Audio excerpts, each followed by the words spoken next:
What a delight to have in the studio with us today, former mayor of the city of Ashland, Alan DeBoer, and now he's thinking about going at it again. In fact, he's not thinking about it, he is. He's running for mayor again. And so, Alan, what a delight to have you in the studio. And we got a lot to talk about today, but how you doing, man? Good to see you. I'm doing great. Are you? And you decided to leave the office and go back to the city. I don't know. I know you got some concern. You were mayor, what, 2001? 2001 to 2004, 4 years. And you didn't go for re-election because you know, when I first signed up, I said I only want to do it one term. The city was building a new public works building and the new library, the new fire station, and redoing the highway through town, narrowing it and putting some bike lanes in it. So I kind of wanted to have my touch in that, having experience with construction and kind of help with the school projects for the few years before that. And so I had some experience and came to the end. I enjoyed the job, and actually it was probably easier than all the boards I normally serve on. But my wife reminded me, do not become a politician. You said one term. One term. So one term was it. Yeah. And but here you are. I've had a lot of people ask me and just say, you know, we need somebody to run. We need somebody that has some fiscal experience, and just had some concerns about the town. So well, I love the city. We started there back in '83 in a room no bigger than the studio that we're in today. In fact, we were in a room where the transmitter and the studio were in the same room. May not be healthy, huh? Yeah.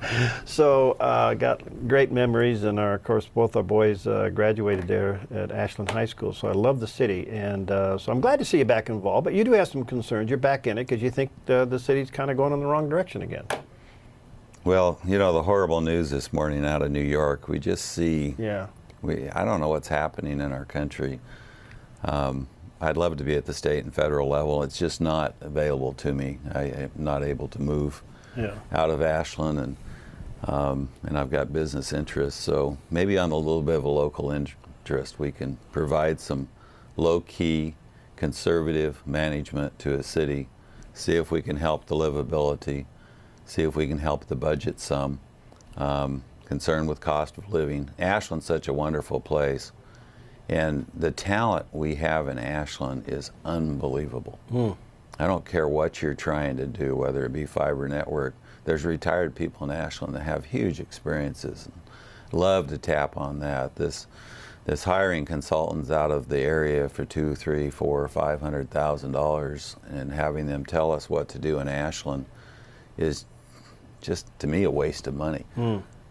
So I'd like to have more community involvement, kind of take the tension out of council meetings by perhaps a little bit better planning, a little bit better discussion before.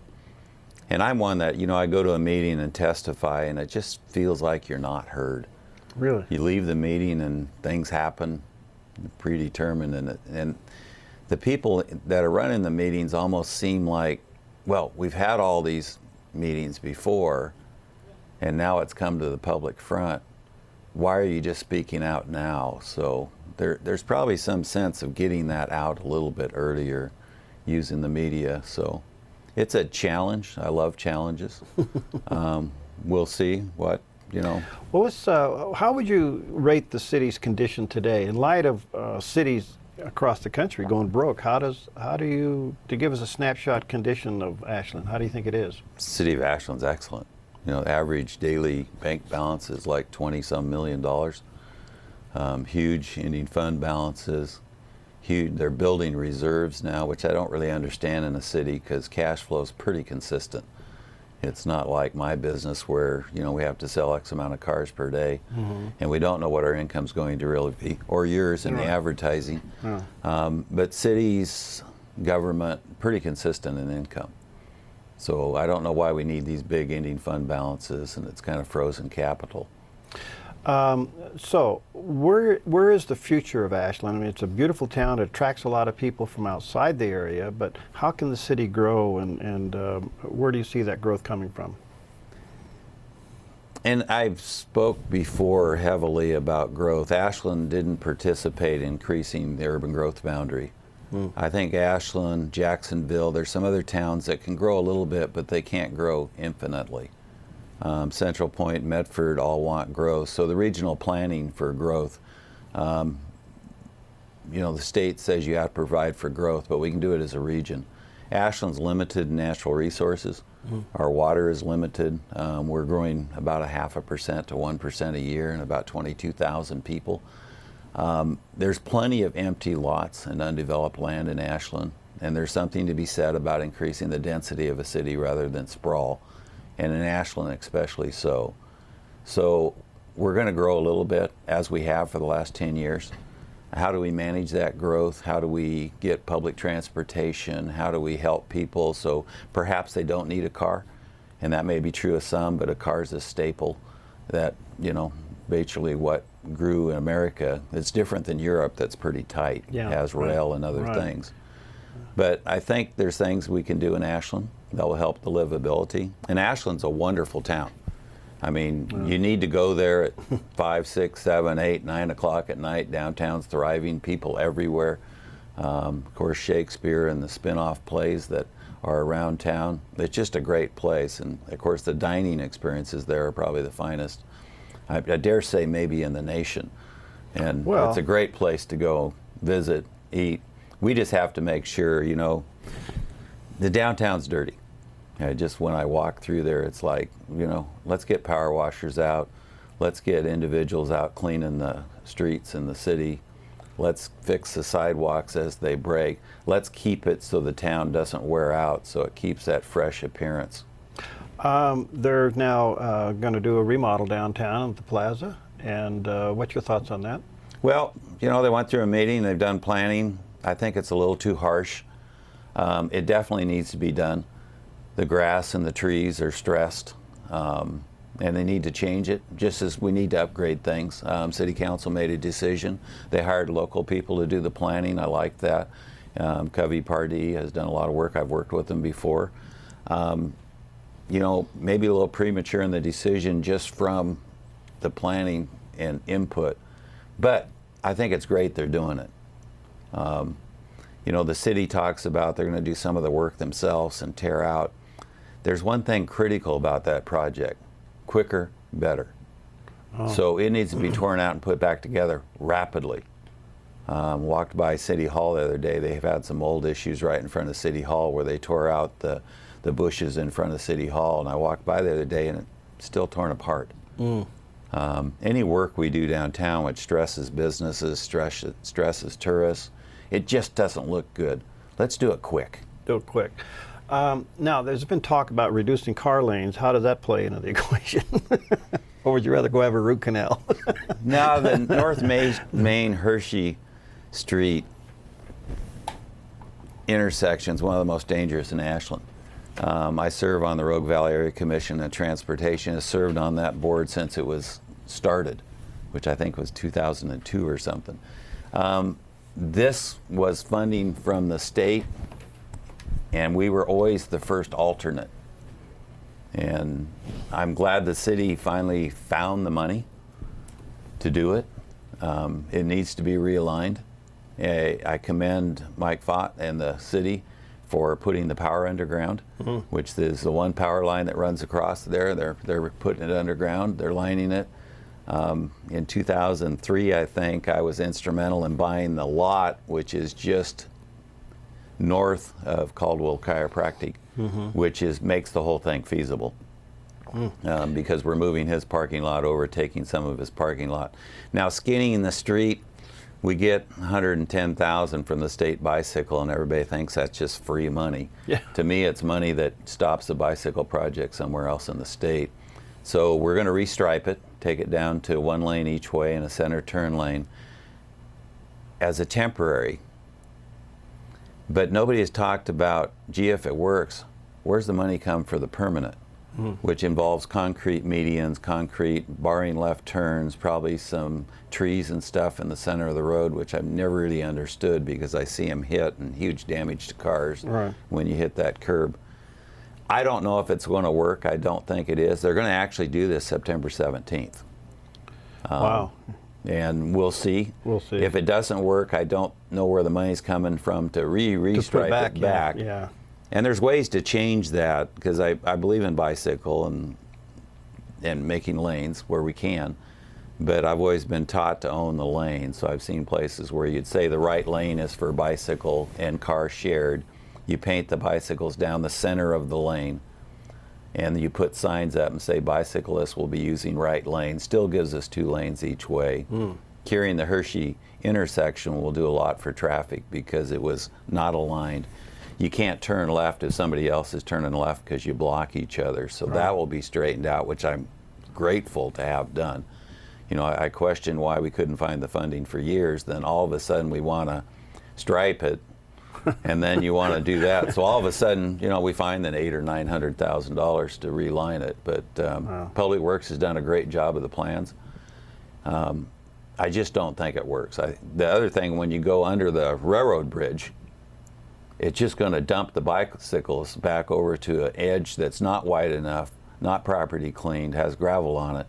You know, I'd rather take that bike lane as a right lane usable all the way down to the intersection where the light is in front of TC Chevrolet, and let them get on the public bike path or the Greenway, which is just a wonderful place to go. And a lot of serious bike riders go down Oak Street, get on the Greenway, and go there. Yeah. Plus, Ashland's got a great bikeway through town. All right, Alan DeBoer is with us today, and he is running again for mayor of the city of Ashland, and he has some concerns, sharing those with us today. By the way, you're welcome to email us a question, or if you want to give us a buzz, we can conference you in. Alan, we're going to take a break in a minute, but before we do, I want to come back to the water issue because that is a biggie. You got to have the water, obviously, and eventually that'll probably take the conversation up to Mount Ashland. But what about connecting water to Medford? Where is that project? Will that ever happen, or is that just a... Well, what we refer to as the TAP project, I think in 2002, Medford Irrigation District was increasing the size of the line and running a line to Talent. City of Ashland paid quite a bit of money to increase the line so that it could actually serve Ashland also. It stops in Talent. When I left office, I kind of felt that was a priority. It hasn't happened. Nothing's happened. During the flood, I think it was '97 that was so bad, Ashland lost all water to its system. Its fire hydrants were dry for a period of days. Wow. And we're dependent on the water treatment plant, which is up in Reeder Reservoir. In 1972 or 3, the other flood, I was in National Guard, and I was up there sandbagging that plant to try to save it from the creek that had become a river. And all our eggs are in that basket. If we lose that plant, we lose water in Ashland. Wow. So the TAP project brings about 1.5 million gallons if we bring it at full capacity. Wow. I'm not after it for growth, and that's the hardest part of the conversation is people are opposed to it for growth. I'm after it only for an emergency. I believe it brings 1.5 million gallons of water a day to Ashland, which is what we use in the summer. Wow. All right. Or in the winter. In the winter. You know, what's so neat about this, Alan, is that you are genuinely concerned about your city. You have the city's best interest at heart. You have been raised in Ashland all of your life. You lived there all of your life, and you're concerned about it. So your motives for getting in there and doing what you do, to me, is just ideal. Can we return that kind of civility and genuineness in public service again? We don't have to look at mayor to become a step to become a senator or a governor or a president. I mean, can we look at it because we are concerned about what's going on in our backyard? And obviously, that's how you're approaching it. I want to come back to the water issue. So the connect between Ashland and Medford would give you 1 million gallons of water just as an emergency. Do you have a place to store it? Well, we don't need to store because it's coming out of the pipe treated. Okay. And, you know, we just need to hook up. We don't want to use it for growth because that's the limit of Ashland is the water. So I want to use it for an emergency supply, which means you're going to have to use it every 20 days or something. You'll probably build a storage tank, pump it up into the storage tank, fill it, use it, because it's chlorinated water. You have to get it through the system. It can't sit in the lines. But if we have a failure in Ashland of our water treatment plant, and I know a water study was done and they came with a recommendation, very expensive, build a second water treatment plant, kind of kitty corner to the park. And I'm sure that's a great discussion. I think what I bring into a meeting is perhaps some other ideas And I didn't go through those meetings. I want to talk. A good friend of mine was on the committee and has some concerns. I want to sit down and talk to him, because a lot of times in a meeting you get on a course, and if there's not somebody sitting in the meeting that says, what if, that course just rolls along. And group decisions sometimes aren't the best. Yeah. But I love sitting in a meeting. I think I'm effective in a meeting from bringing up an outside decision. I know during the 4 years of mayors, I can give you great examples that I was glad I was there. It made a significant difference in some of the suggestions, including, you know, I got into a tussle with the U.S. Attorney General over the library and the ADA access. It could have been a catastrophe for Ashland. Wow. Nobody knows about it. We cured it easily. It wasn't a big deal. And the U.S. Attorney's Office was wrong. They finally backed down. It was not public knowledge at all, but it was a great discussion to have. So I think, you know, somebody wrote a guest editorial the other day about how can you vote or endorse a person before they've been through the campaign. I would argue that you should endorse and vote for the person before the campaign. What you want to look at is who they are, what they've done, how effective they've been in their life, and what's their morals. I wouldn't want to listen to the campaign, because you may vote for somebody that's a great orator. We did that at the biggest level there is. Well, but you really want to vote for who the person is, because a campaign can change you, and it's about money. I'm glad to say we're going to limit our money to less than $3,000, because it's not about money. It's about grassroots. I have a couple seniors from Ashland High School that are going to run my campaign, and we'll announce that in a few days. And it's part of their senior project. Best thing about a senior project, it's over November 6th. So you can go through your senior year without worrying about it. Yeah. Charlie Butler, which is Chuck Butler's son, was my campaign manager last time as his senior project. He's an attorney in Seattle, very successful. He's been involved with campaign for 3 judges up there recently. They all won. So we helped him move to being a forceful person in Seattle that helps in the election process. Alan, how do you handle, and I don't know if it's a criticism or a fact or a problem, that the cost of living in Ashland's higher than anywhere else in Southern Oregon? Is that true, and how do you deal with it? I don't think it's true. And actually, if you look at the reduced lunch program at the schools, it's one of the greatest percentage in all of Southern Oregon, and people don't really realize that. So there's some real concerns about the livability in Ashland. Can we help that? Perhaps. I was pleased to have free buses while I was mayor in Ashland. They're going to go up to $2 here soon. Doesn't help the livability for those that can't afford. It was really nice, and I rode the bus quite often when I was mayor, because it was really nice. I didn't have to have a quarter or a dollar in my pocket. And a lot of our kids want to get from one end of town to the other. You know, it's a quarter or a dollar's a significant thing. Right. $2 is even worse. Right. But just to jump on a bus without worrying about anything, ride to the next stop or the other place, what a great thing, you know? So those are things that were successfully done. Can you bring that back? I don't know. You know? I mean, could you put an age limit on it? Anybody, you know? No, because I think that, you know, Ashland just has a great group of people living there, and it should be free. Yeah. You know, and kind of negative, I like increasing the gas tax, and everybody says, whoa, you're a car dealer. But we need to move that so it helps with public transportation. And currently we're paying $4.25. Normally taxes are a percentage. In Oregon it's not. It's a flat, I don't know if it's 18 or 19 or 22 cents now, but whatever it is. Normally the legislative raised it a penny every year. I think in '86 they stopped raising it. And then 2 years ago they raised it a nickel. But, you know, things are expensive. How do we get funding to drive them down without causing livability problems? Right. Mount Ashland, ready to expand and got the red light again. What's your view on that? You know, and I currently serve as a non-voting member on Mount Ashland. I was president of it some years ago. Certainly understand the need to expand or to change the terrain level and what the cost projections were, and the experts were accurate. Will the expansion occur? I don't think so. And when back in the day we started, the economy was great, you know, costs $2 million, pretty easy to raise it. Today it's a different world, so I don't know. I mean, they've assured everybody that they will not borrow money. The Forest Service put a new regulation in that you can't start the expansion or cut a tree until you have all the money spoken for. Okay.